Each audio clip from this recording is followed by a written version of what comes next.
Warahmatullahi wabarakatuh. Perkenalkan, nama saya Muhammad Faiz Nugraha, NIM 12020-191. Saya di sini akan menjelaskan yang pertama pengertian etika, adab dan akhlak. Yang kedua ada tujuan dan hikmah bertamu. Yang pertama saya akan menjelaskan pengertian etika, adab dan akhlak. Etika Islam atau adab dan akhlak Islamiyah adalah etika dan moral yang dianjurkan di dalam ajaran Islam yang tercantum di dalam Al-Quran dan Sunnah dan mengikuti contoh dari teladan Nabi Muhammad SAW. Yang kedua ada akhlak. Akhlak memiliki makna yang sama dengan adab, dan akhlak terbagi menjadi dua, yaitu yang pertama ada akhlak terpuji, yaitu akhlak mahmudah.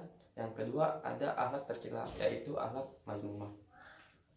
Yang ketiga ada adab. Adab berasal dari bahasa Arab, yaitu adab. Menurut istilah, adab adalah sesuatu yang menjelaskan tentang kesusilaan atau nilai tingkah laku seseorang yang harus dilaksanakan sehingga akan terlihat karakter dari pribadinya. Yang ketiga ada akhlak. Akhlak menurut Imam Qurtubi adalah sifat-sifat seseorang sehingga dia dapat berhubungan dengan orang lain. Yang kedua ada tujuan dan hikmah bertamu. Yang pertama ada silaturahmi. Tujuan utama bertamu menurut Islam adalah menyambung persaudaraan atau silaturahim. Rahim secara bahasa berarti rahmah, yaitu lembut dan kasih sayang. Tarahama kaumu yang artinya saling berkasih sayang. Jadi makna silaturahmi adalah menyambungkan tali persaudaraan atau cinta kasih. Yang kedua ada memenuhi undangan. Memenuhi undangan merupakan salah satu faktor seseorang dalam datang ke rumah. Undangan ini berupa tasyakuran, walimatul urs dan lain-lainnya. Hukum memenuhi undangan seseorang muslim adalah disyariatkan tanpa adanya perselisihan ulama. Syarat memenuhi undangan itu ada 3. Yang pertama, orang yang mengundang adalah orang muslim. Yang kedua, orang yang mengundang tidak terang-terangan dalam berbuat maksiat. Yang ketiga, tidak terdapat maksiat yang tidak mampu dihilangkan dalam acara yang dilangsungkan. Yang ketiga, ada menyampaikan keperluan. Dalam hal ini, Jalaluddin Rahmat menjelaskan bahwa berbahasa merupakan suatu kemampuan pada manusia untuk mengungkapkan isi hatinya.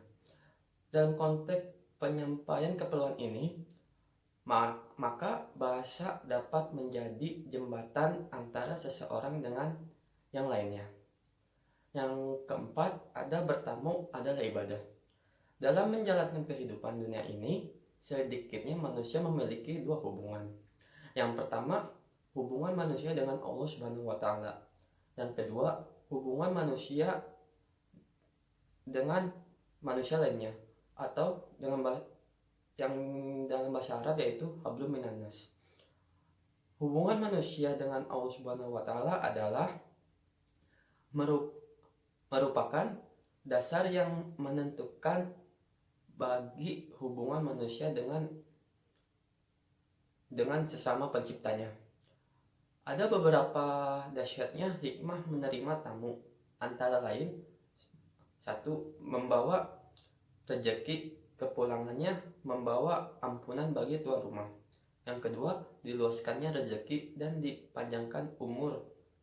Barang siapa ingin diluaskan rezekinya dan dipanjangkan umurnya, maka hendaklah ia menyambung tali silaturahim. Hadis riwayat Bukhari. Ya, sekian dari saya, kurang lebihnya mohon maaf. Saya Ninda Dawatul Muwahidah dengan NIM 120201101 akan sedikit memaparkan materi mengenai penafsiran Profesor Quraish Shihab terhadap ayat-ayat etika dalam bertamu. Menyangkut etika atau adab-adab terhadap sesama manusia, Profesor Quraish Shihab mengemukakan bahwa banyak sekali rincian-rincian dalam Al-Quran yang menjelaskan tentang hal tersebut. Al-Quran juga bukan hanya merinci segala hal-hal yang berkaitan dengan hal negatif, seperti membunuh, mencelakai fisik maupun mencuri dan lain sebagainya. Tetapi Al-Quran juga memperinci hal yang berkaitan dengan menyakiti hati sesama manusia. Salah satu contohnya seperti menyebarkan aib, baik aib itu salah maupun benar. Nah, dalam Quran surat Al-Hujurat ayat 2 sendiri dijelaskan bahwa kita dilarang untuk mengeraskan suara kita dalam berbicara. Dalam artian di sini kita dituntut untuk berlaku baik, berbicara baik serta sopan terhadap sesama manusia, mau itu yang lebih tua maupun yang lebih muda. Hal ini sangat berhubungan sekali dalam etika ketika kita bertemu. Salah satunya dengan menjaga cara berbicara kita, akhlak berbicara kita, baik itu dari suara maupun dari perkataan. Nah, untuk itu dapat kita simpulkan adab-adab dalam bertamu itu sendiri, khususnya dalam berbicara, yaitu yang pertama berbicara dengan bahasa yang lembut dan sopan. Lalu yang kedua, selalu meminta izin terlebih dahulu sebelum bertamu. Yang ketiga, berbicara dengan nada yang rendah. Dan yang terakhir ialah memuliakan tamu. Poin terakhir ini dikhususkan bagi pemilik rumah atau yang menerima tamu, karena pada dasarnya setiap manusia harus berlaku baik terhadap sesama manusia, baik itu dalam hal sehari-hari maupun ketika kita bertamu. Mungkin demikian yang bisa saya sampaikan. Mohon maaf apabila terdapat banyak kekeliruan atau kesalahan. Perkenalkan, nama saya Nova Nurul Asifa. Di sini saya akan menjelaskan tentang kontekstualitas penafsiran Quraisy Shihab dengan tradisi masyarakat di Indonesia. Dalam kehidupan bermasyarakat di Indonesia, masih banyak kaum muslimin yang menganggap suatu hal perbuatan salah dianggap hal yang biasa. Fenomena ini terutama karena kurangnya pemahaman tentang adab-adab dalam ajaran Islam.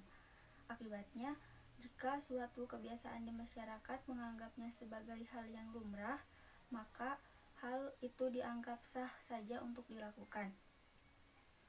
Misalnya, hendak masuk ke rumah orang lain, termasuk tetangga, saudara, terkadang tanpa permisi atau salam langsung menyelinap masuk ke rumah. Padahal perbuatan semacam itu tidaklah dibenarkan. Andai di dalam rumah tersebut ada orang yang sedang terbuka auratnya, sementara ada orang yang masuk tanpa izin, betapa terkejutnya si pemilik rumah tersebut. Keadaan itu berpotensi menimbulkan kesalahpahaman, bahkan konflik yang lebih besar. Sebagai contoh, terutama contoh di dalam kehidupan di pedesaan, ditemukan banyak sekali orang yang masuk ke rumah orang lain tanpa izin dengan berdalil kekeluargaan atau masih memiliki hubungan kekerabatan. Padahal dalam Islam, masuk ke rumah orang lain tanpa meminta izin merupakan perbuatan yang tidak diperbolehkan.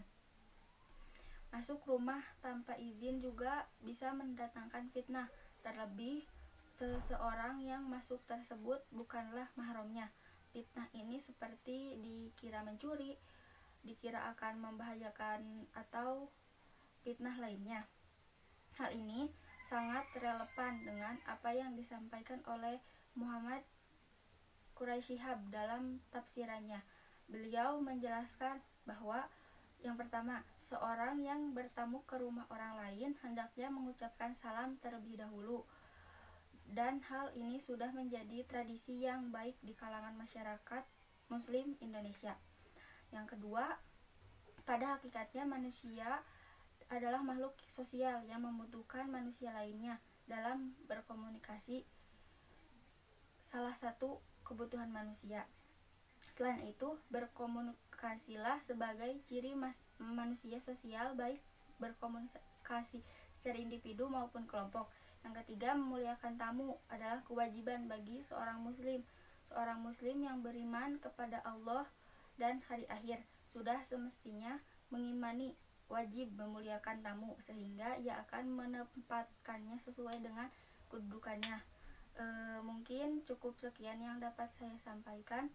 Mohon maaf apabila banyak kekurangan. Assalamualaikum warahmatullahi wabarakatuh.